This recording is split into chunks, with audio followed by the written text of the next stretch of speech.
পাকিস্তানে সিন্ধু নদের পানি প্রবাহ বন্ধে ৩ স্তরের পরিকল্পনা নিয়েছে ভারত। স্বল্প, মধ্য ও দীর্ঘমেয়াদী বিকল্প নিয়ে এরই মধ্যে আলোচনা করছে মোদি সরকার। তথ্যটি নিশ্চিত করেছেন ভারতের কেন্দ্রীয় জলশক্তি মন্ত্রী CR পাতিল। সংবাদ মাধ্যম ইকোনমিক টাইমসকে দেয়া সাক্ষাৎকারে তিনি বলেন, শিগগিরই নদী থেকে পলি অপসারণের মাধ্যমে পানির প্রবাহ বন্ধ করে দেয়া হবে। চেষ্টা করা হবে নদীর মুখ ও প্রবাহ অন্যদিকে ঘুরিয়ে দেয়া। এই সিদ্ধান্তকে ঐতিহাসিক এবং জাতীয় স্বার্থে সম্পূর্ণ ন্যায়সঙ্গত বলে মনে করছেন প্রধানমন্ত্রী মোদির এই আস্থাভাজন সহযোগী। CR পাতিল জানান, স্বরাষ্ট্রমন্ত্রী অমিত শাহের সঙ্গে বৈঠকে একটি রোডম্যাপ প্রস্তুত করা হয়েছে। বৈঠকে 3টি বিকল্প নিয়ে আলোচনা হয়েছে। সরকার স্বল্প, মধ্য এবং দীর্ঘমেয়াদী পরিকল্পনার উপর কাজ করছে, যাতে পাকিস্তানে এক ফোঁটাও পানি না পৌঁছায়।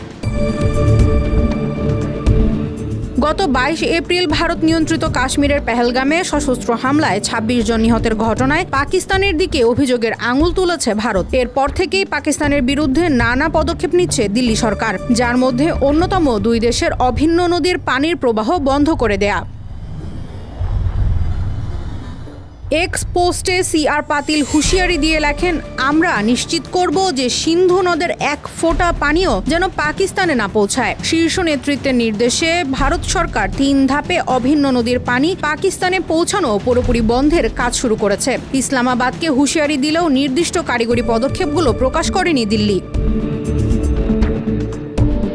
তবে পাতিল ইঙ্গিত দেন, স্বল্পমেয়াদী পরিকল্পনার অংশ হিসেবে নদীগুলোর পলি অপসারণ প্রাধান্য পাবে। এতে নদীর ধারণ ক্ষমতা বাড়বে এবং পানির প্রবাহ আন্তর্জাতিক সীমানা থেকে সরিয়ে নেওয়া সহজ হবে। মধ্য ও দীর্ঘমেয়াদী কৌশলের অংশ হিসেবে অবকাঠামো উন্নয়ন এবং নীতিগত হস্তক্ষেপের পরিকল্পনাও রয়েছে। তিনি বলেন, সরকার কাজ করছে যাতে পাকিস্তানে এক ফোঁটাও পানি না যায়।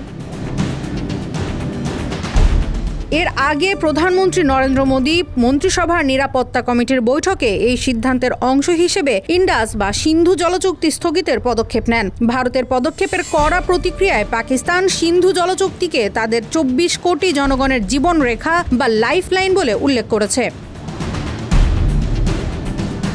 পাকিস্তানের প্রধানমন্ত্রী শাহবাজ শরীফের সভাপতিত্বে অনুষ্ঠিত জরুরি বৈঠকে ভারতের বিরুদ্ধে বেশ কিছু প্রতিকূল পদক্ষেপের ঘোষণাও দেওয়া হয়। ভারতীয় এয়ারলাইন্সের জন্য আকাশসীমা বন্ধের পাশাপাশি দ্বিপাক্ষিক বাণিজ্য স্থগিত এবং সার্ক ভিসা স্কিমের আওতায় ভারতীয়দের ভিসা বন্ধ করে দেয় ইসলামাবাদ। এছাড়া পাকিস্তান ভারতীয় হাই কমিশনের সামরিক উপদেষ্টাদের 30 এপ্রিলের মধ্যে দেশ ছাড়ার নির্দেশও দেওয়া হয়েছে। জাতীয় নিরাপত্তা কমিটির বৈঠকে শাহবাজ শরীফ হুঁশিয়ারি দেন, ইন্ডাস জলচুক্তির অধীনে পানির গতিপথ পরিবর্তনের যে কোনো প্রচেষ্টা যুদ্ধ ঘোষণার শামিল হবে, আর তার জন্য দায়ী থাকবে ভারত।